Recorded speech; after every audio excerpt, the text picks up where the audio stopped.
Idemo dalje. Kako povezati internet prodaju i druge online aktivnosti sa offline svetom i kako da različiti medijski kanali koje koristite pruže maksimum. O ovoj tematici iz ugla Gugla, ali i u aktualnim tokovima u trgovini i maloprodaju u celini, pričat će nam Stefan Erhardt, EMEA Go-to-Market Lead at Gugl.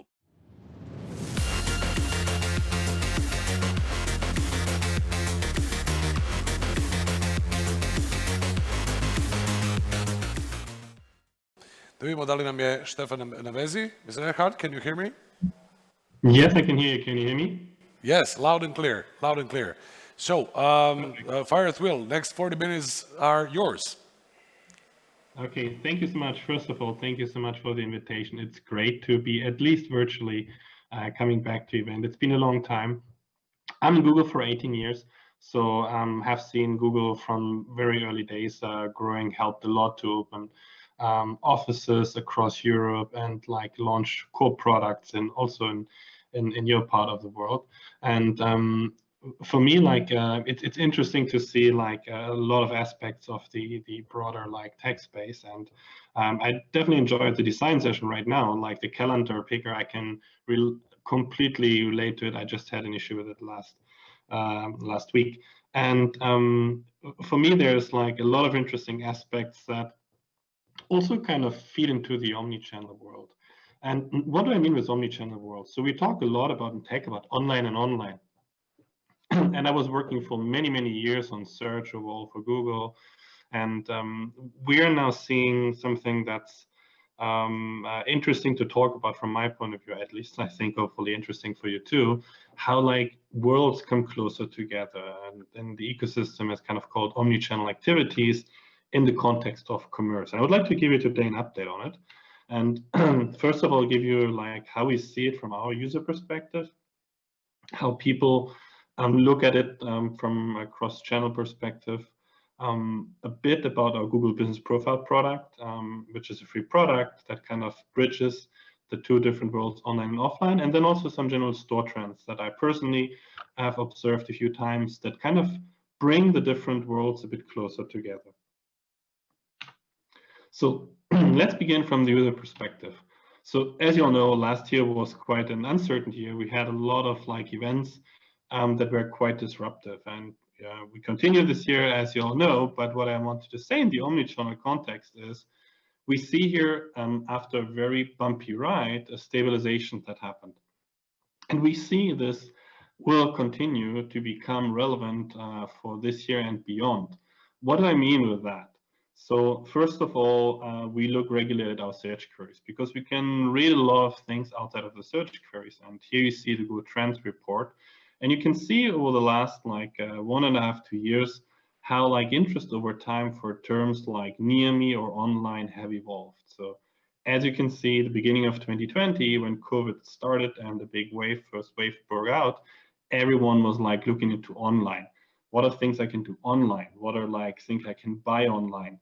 So that's a huge like curve that went up, and everything that's near me, so local activities like shops, going to a car dealer, telco store, whatever, went down, and people obviously try to avoid contact. And we've seen this in most of the markets, specifically the ones where there were strict restrictions put in place. But what's interesting to see, and despite upcoming waves over the following months later, it's getting closer and closer, which kind of means that people like to look at it from both angles and not just want to look at everything and want to do everything online only. And I think that's quite interesting to observe. In the context of e-commerce, just like picking here a couple of markets to give you an idea, e-commerce obviously had in times of COVID a huge growth. Like in average, we've seen like roughly 40% growth in a lot of markets. But what's interesting to see, like over the last couple of quarters, this growth starts to flatten down. And we expect this continue to flatten down even further. E-commerce is super important and no one is questioning that. It's still growing. It's a huge opportunity.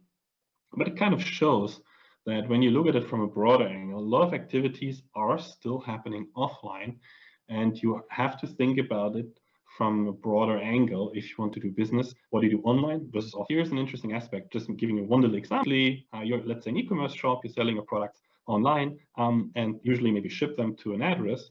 But more and more people now would like to combine it and, for example, collect it in a pickup station, in the post office, in a local shop, something in the train station maybe that's on their way, so that they can combine it, for example, to go and buy stuff in the supermarket. So really like try to add a convenience aspect to it, because they can't be at home because they have to work and can't get the post.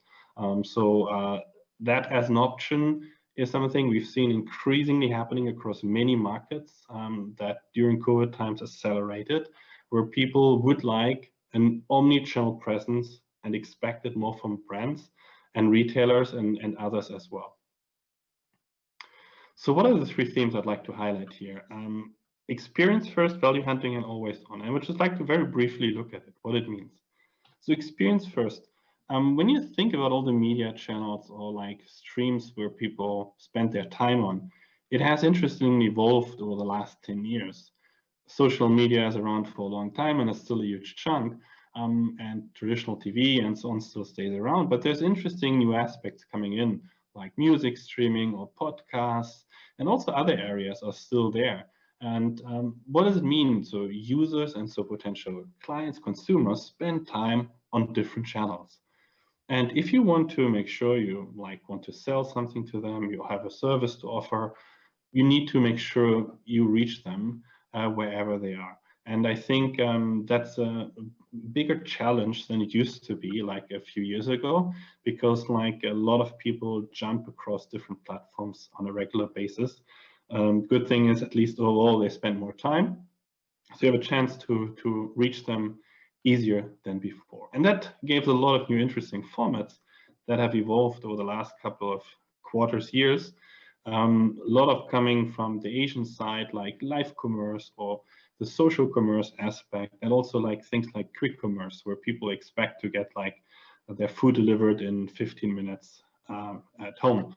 So it's a lot of interesting trends we see across different markets that are accelerating quite a lot. And you know, quick commerce, like the Get Here from Turkey and so on, it's incredible how much growth they've seen and what they expect to continue to see here. But what it means with all the different channels, users and customers have very high expectations on the experience. So they would like to make sure that you can see the brand in every channel. If you're not present there, you do not exist.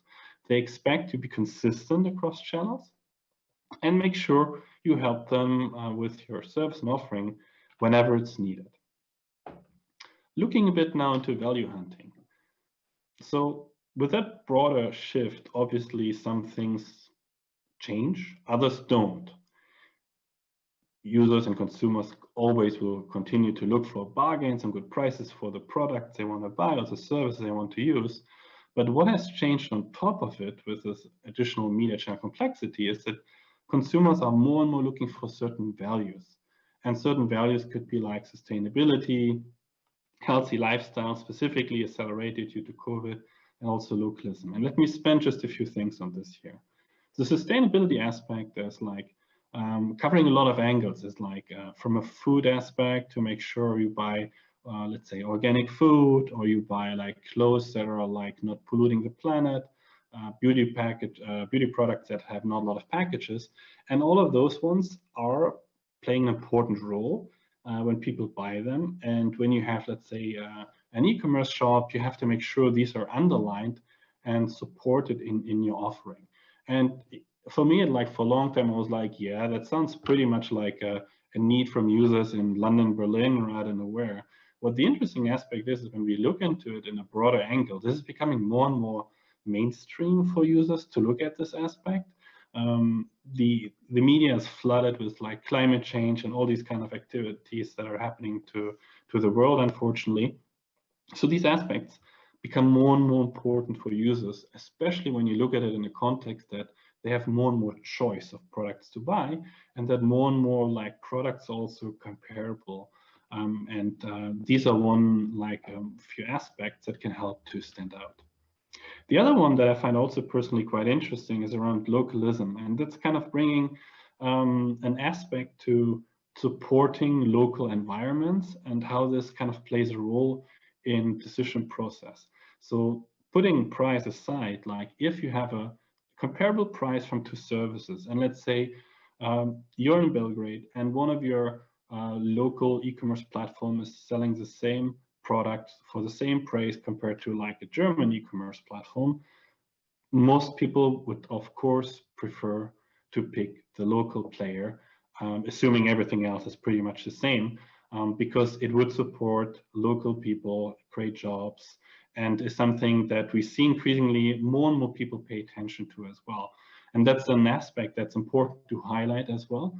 I'm not saying that like export and things like that are not growing at all. It's still a huge growth we see in that space as well. But it's an aspect that for products and services that you have that we see will add to the overall package here. And then always on, I briefly mentioned it. Like when you think about the consumer journey, you're like getting aware of a product or service that you might want to have. You do some research before you buy it. Across all of those journeys, you should be there. And it doesn't matter if it's on a Spotify, if it's on an Instagram, on Google search, on YouTube, whatsoever. People expect that you're there and you have a consistent message, service, and also price offering, online and offline. And what we see is that if you have a new business, the interesting concept is more and more users are actually open to try out new brands. We've seen this when you look on YouTube or on Instagram, that a lot of like small businesses grew quite quickly, even in very competitive, let's say, segments. That's a great opportunity for a lot of people to grow with their businesses. On the bad side, what's really difficult is how to, let's say, if you're a retailer, keep your customers loyal. And that's a very hard one to achieve. When I mean loyal, it's like being top of mind, having the same mind space, that they come back to you when they want to buy a product and service. And as I was saying, visibility is really, really key here.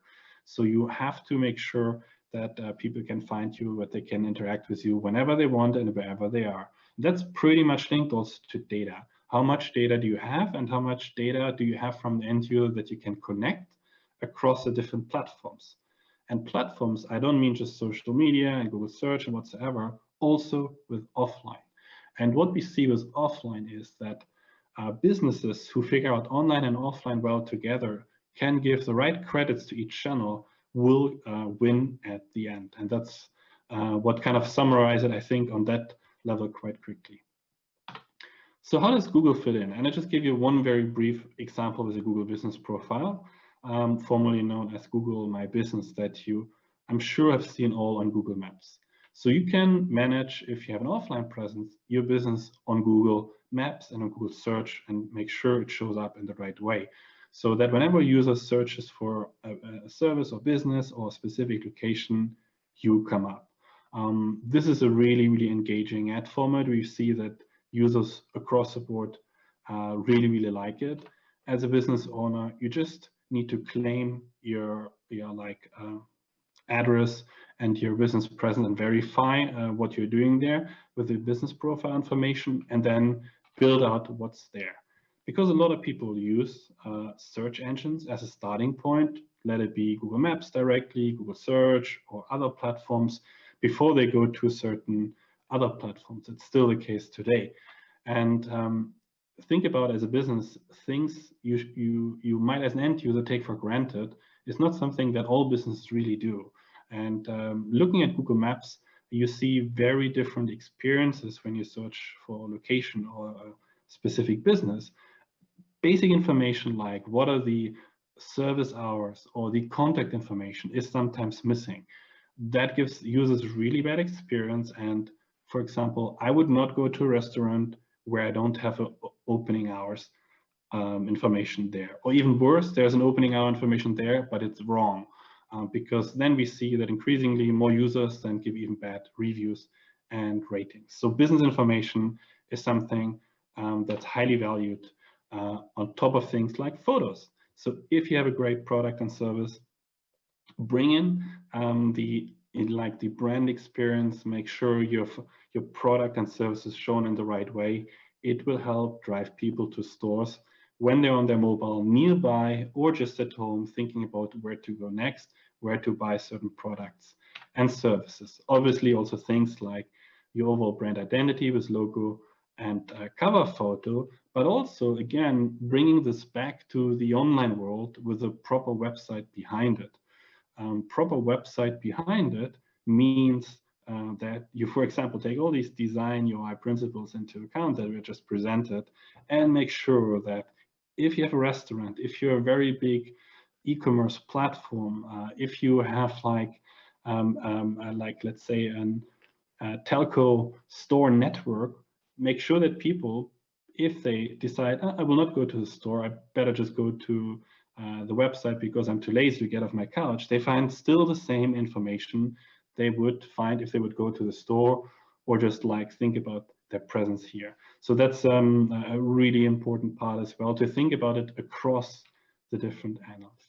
And then combine the different attributes, like people decide if they want to go into a store, if they have some added values. Added values could be a lot of things. Could be like, we have an offering in our location that is good for kids, and you can do, I don't know, shopping on your own, or there's a play corner in this cafe. There's a lot of things that people would consider instead of just buying things online, that they come into the store and have a value from that. Phone calls as well. It sounds old school, but there's still a lot of people in several industries where people like to call. Like we've seen it very often, like what are like automotive branches.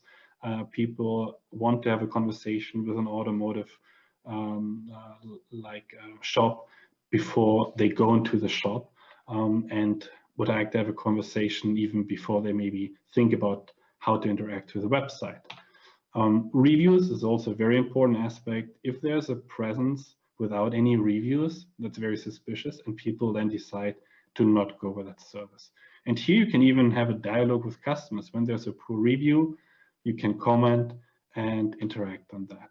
And as a business, you get all these insights here in a dashboard that you can leverage then also for your own optimization across the different channels, and making sure that, oh, not a lot of people call me, maybe I should add in a more prominent way, or the website's been opened a few times, but the bounce rate is really high, that you have these kind of informations that help you to optimize across everything.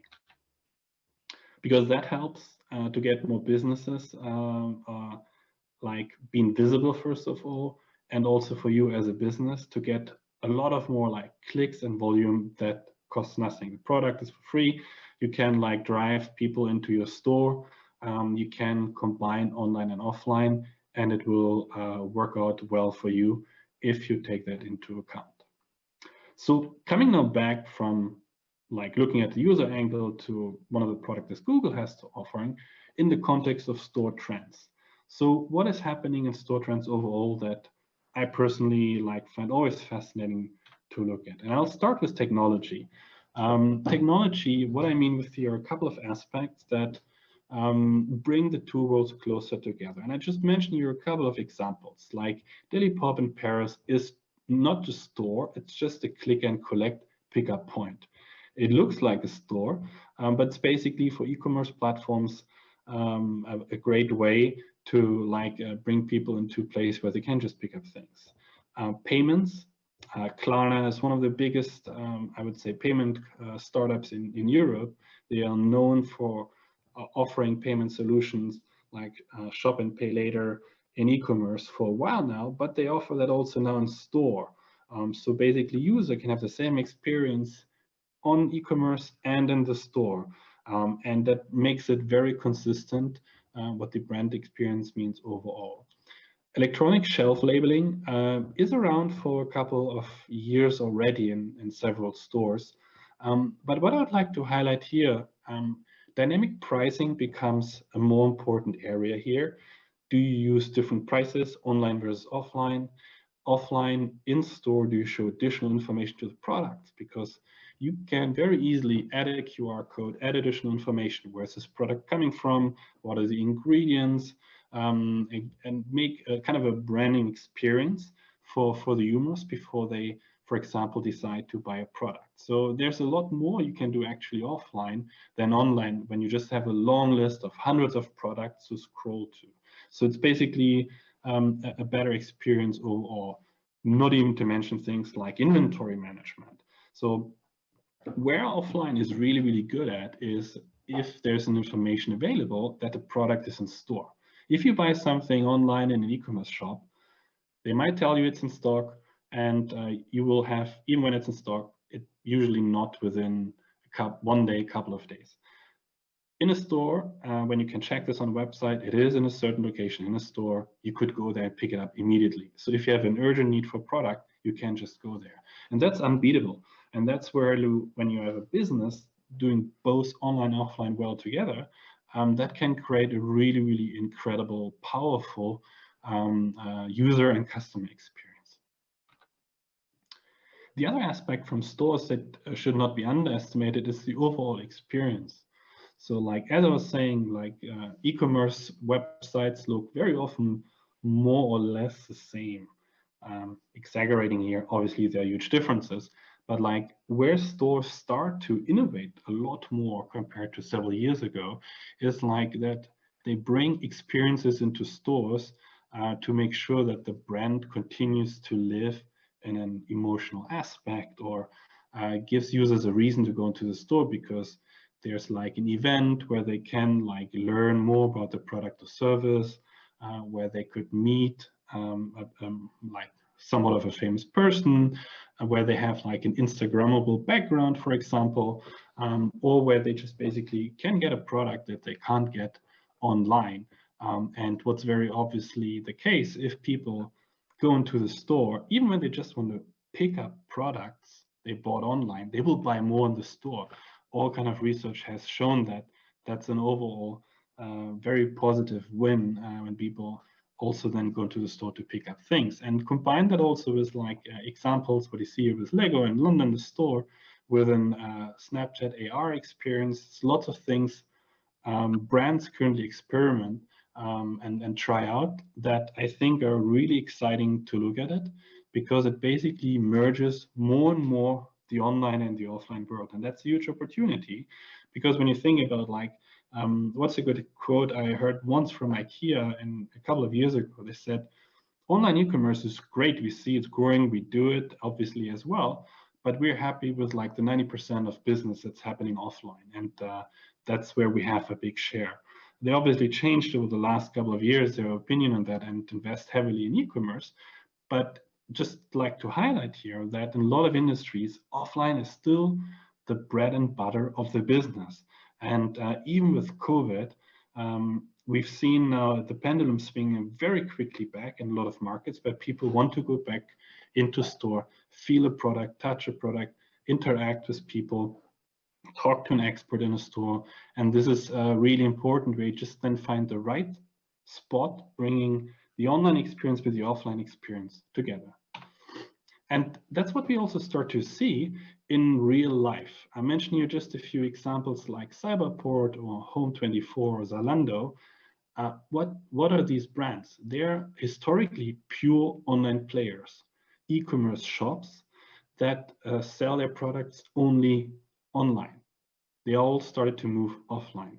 You find those kind of stores not in huge amount yet, but in more and more locations, because what they're really good at as a pure e-commerce online player, they're really good at measuring like not just what's going on in online, but adding with offline additional layer on top of it to see really what's bringing both worlds well together to get good results and outcome. So there are some smaller experiments, like Amazon is trying this every now and then with different stores.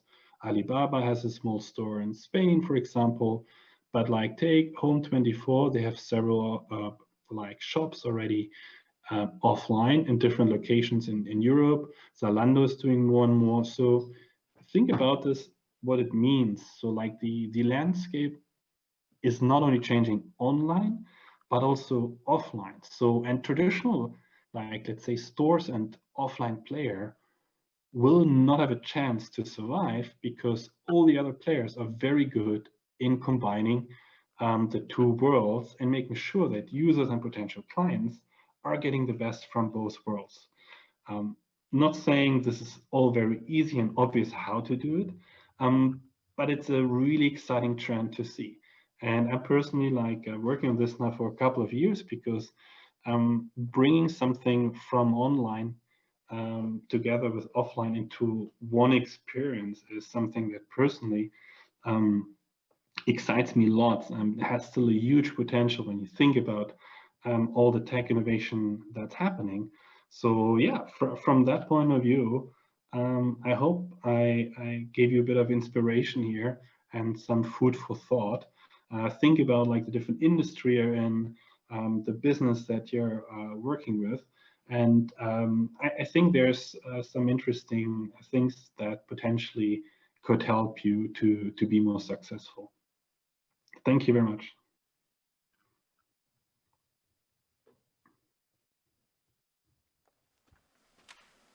Thank you very much, Stefan. Let me check whether we have any questions from the audience for you. Yeah. I don't see any hands. Anybody? Okay, everything seems clear. Thank you very much for your time and effort. Pleasure. Yeah, Okay. let me know, get in touch. Thank you very much. Ok. Dragi posjetioci, deluje da smo uspešno prevazišli probleme koje smo imali sa internetom. Nadam se da se neće ponoviti. Još jednom se izvinjamo i ponavljam, imat ćemo dakle sva predavanja na sajtu, odnosno bit će sva snimljeni, moćete da ih pogledate. Hajde sada da najavimo sledeću pauzu, ali pre toga da vas podsjetim, dakle, da imate šansu da osvojite 10 lepih i vrednih nagrada u online kvizu koji je DIDS pripremio za vas. Kviz će trajati 10 minuta. Svi vi koji ste se prijavili na DIDS i dostavili nam svoje e-mail adrese, a to važi i za vas u sali, naravno, idite na stranicu quiz.dids.rs, dakle, quiz.dids.rs i ispratite kratko uputstvo za učešće u kvizu. Pobednike kviza ćemo objaviti na sledećoj pauzi. Testirajte svoje znanje i naravno želimo vam sreću. Sa programom nastavljamo odmah posle pauze od 30 minuta. Dakle, quiz.dids.rs. Vidimo se za 30 minuta. Hvala.